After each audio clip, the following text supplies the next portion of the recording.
চরকল্যাণপুর কারেন্টের সাবমেরিন কেবলের আশেপাশে ভয়ঙ্করভাবে নদী ভাঙন শুরু হয়েছে। সরকারের দৃষ্টি আকর্ষণ করে বৃহত্তর চরবাসীর দুঃখ কষ্টের কথা চিন্তা করে নদী ভাঙন রোধের ব্যবস্থা গ্রহণ করার জন্য দৃষ্টি আকর্ষণ করছে।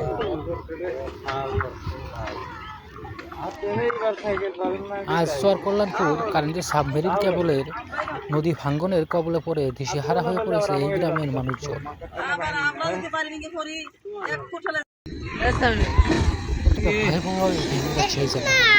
আপনারা দেখতে পাচ্ছেন কতটা বিশাল জায়গা জুড়ে একসাথে নদী গড়ে বিলীন হয়ে গেল।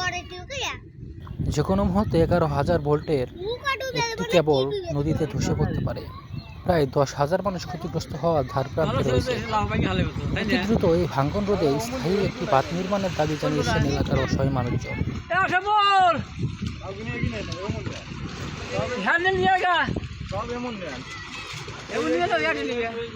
যদি এইভাবে এই চরকল্যাণপুরে ভাঙ্গন চলতে থাকে তাহলে 2-1 সপ্তাহের মাঝেই এই চরকল্যাণপুরের যে সাবমেরিন কেবলের যে বিদ্যুতের অংশগুলো রয়েছে তার কিন্তু প্রায় 5 থেকে 10টি কোটি নদী গর্ভে বিলীন হয়ে যাবে।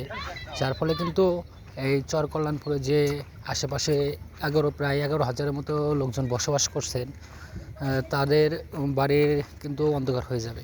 কারণ এখানে এই সাবমেরিন কেবলের মাধ্যমে কিন্তু এখান দিয়ে বিদ্যুৎ সরবরাহ করা হয়। আর এগুলোর যদি নদীগর্ভে বিলীন হয়ে যায় তাহলে এই মানুষজন অন্ধকারে বসবাস করা ছাড়া তাদের আর কোনো উপায় থাকবে না। তো সরকার যদি এখন এই জায়গাটায় ভাঙ্গন সবেমাত্র শুরু হয়েছে, যদি 2-1 দিনের ভিতরে এখানে জিও ব্যাগ ফেলানো হয় তাহলে হয়তো এই ভাঙ্গন মোটামুটি কিছুটা রোধ হবে। তাছাড়া যদি আর সপ্তাহখানেক পার হয়ে যায় তাহলে এখানে ভাঙ্গনের হারটা আরও অনেকটা বেড়ে যাবে। আর যেহেতু নদীর পানি যখন বাড়ছে সেহেতু নদীর তীব্র স্রোতের কারণে এই ভাঙ্গন অনেকটা ভয়াবহতা ধারণ করবে।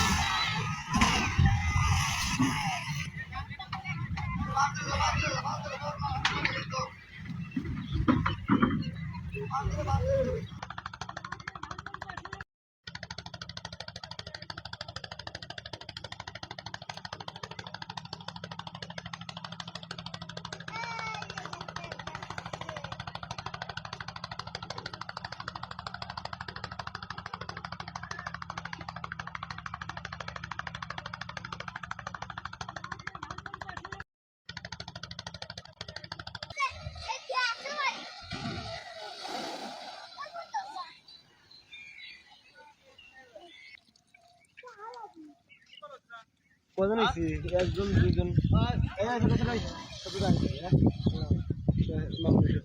আছি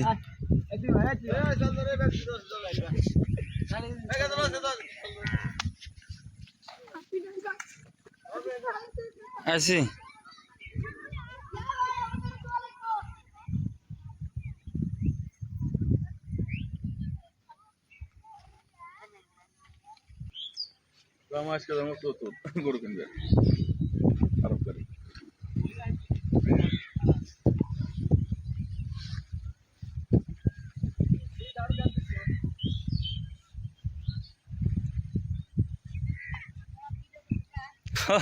একটু বলক পারা দেয়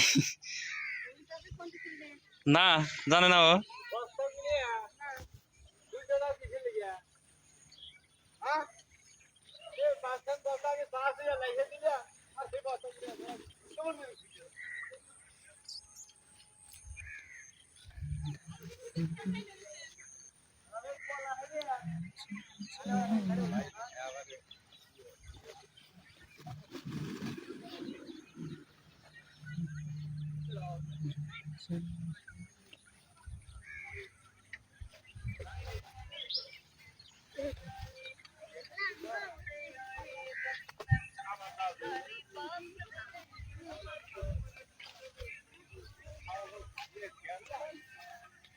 Yeah.